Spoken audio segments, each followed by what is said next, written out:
Жұмыс көп біздің жұртта ұнамаған, нашар жоқ хорлық көріп жыламаған, шортандай шабақ жұтқан жалмауыздар тексеріп өз ғайыбын сынамаған. Аяғын пайдалы іске бір баспаған, ұмтылған өлімтікке бір аштаған, түйені түгіменен жұпсадағы харамнан нәпсі тыйып бір қашпаған.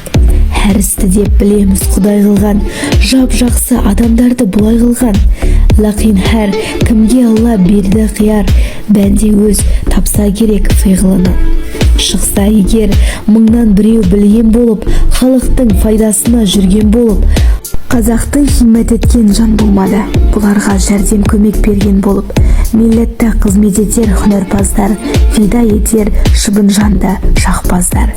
Жүр ғой деп біздің үшін мұндай болып, қадірін біле алмады ғақылаздар.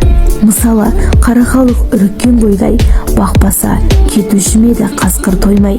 Дәрмен жоқ қолдан келер талпынғанмен, хафа боп қайғырады бұлар дойлай. Тәнін бар мысалында жанын жоқ боп, сырт бүтін жанып тұрған ішің жоқ боп. Алмайтын айтқан тілді сорлы қазақ, өз обалын өзіне болсын жоқ.